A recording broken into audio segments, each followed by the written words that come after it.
Everybody flies, but in a different way. She's larger than life. I love the fact that she's able to blue sky and come up with these humongous goals. It doesn't matter what the day is, she finds some positive out of it somewhere. The only limitations are the ones that she puts on herself. Whether you have a physical or a developmental disability, don't let that stand in your way. My name is Rebecca Jones. I am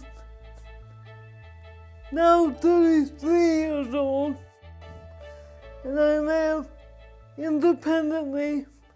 Becky was diagnosed at 5 months old with cerebral palsy. Cerebral palsy is a brain injury. She is an identical twin.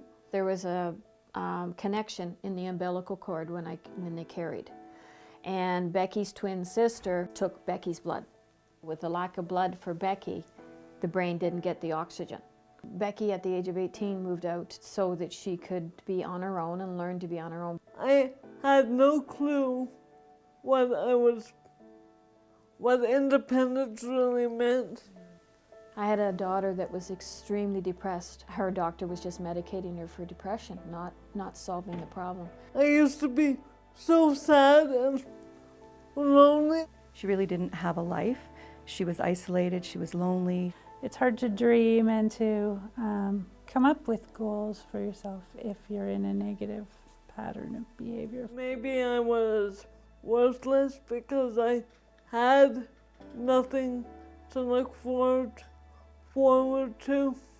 We became involved, and her whole planning process was necessary because it helped give Becky a concrete voice. One of the first steps was to introduce her to a person who we would call a facilitator, who would then work with her to develop a person-directed plan. Thanks to having a PDP, I do have the skills now. And with this program, it has completely turned her life around. PDP stands for Person-Directed Planning. It's a process that we use to support people to achieve a better life. This is Becky's current person-directed plan. She was able to choose her own team. It also allowed her to make a lot of her own decisions so that other people weren't tied in to influencing that, and also that there was an accountability piece in terms of timelines and who was responsible for what. They would identify areas in their life that they might want to change, things that might not be working as well as they thought. They'd identify things that were important to them. We'd also try and identify the person's strengths and interests. My role working with Becky directly was behavior therapy. We did some really basic cognitive behavior therapy, giving Becky alternative ways of thinking at situations. Having my own person-directed plan has made me so happy because I could now be able to direct my life. She feels empowered. She feels that she has the ability to do this on her own, and that she has a support team helping her make it happen, and that we're accountable to her. It's very much self-directed, and so she's the leader of the process. A key element for her is that she feels she's being heard and that she's being listened to. The wishes that she's expressed are acknowledged, and that her desires to do things are important, and we see them as valued. It's almost like I'm able to find my smile again. So when I first met her, I really didn't know how to relate at all to someone in a chair. Becky was in her late 20s when we first started working together. It's been a great learning curve for me.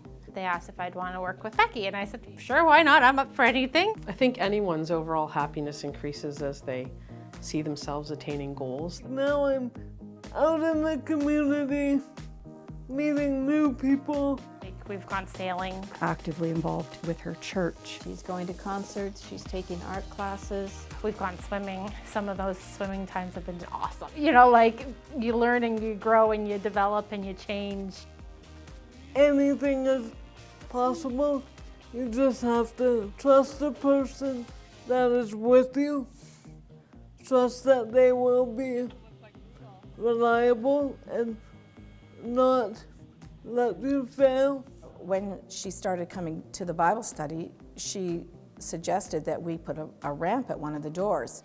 And she was really quick to point out that not only would that be beneficial for her, but for anybody. Small goals of just going out to a restaurant to eat regularly are goals because they're not always easy to do.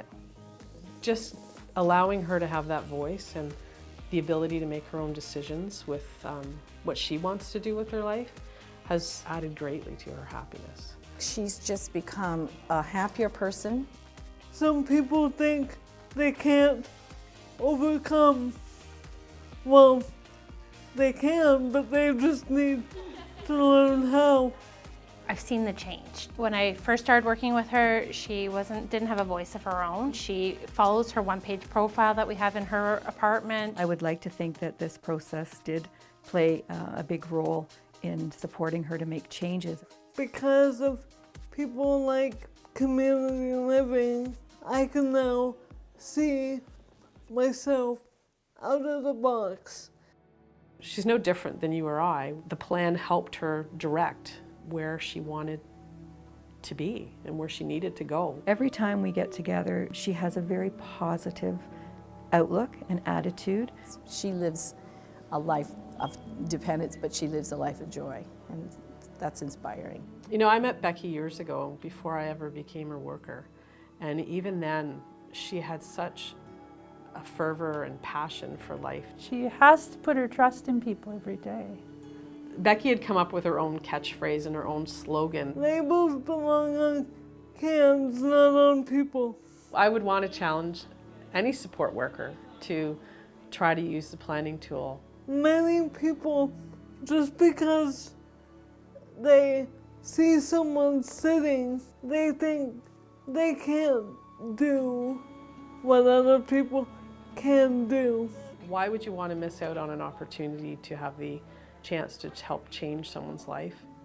They can. Just watch them. She's outgoing. Joyful. Vibrant.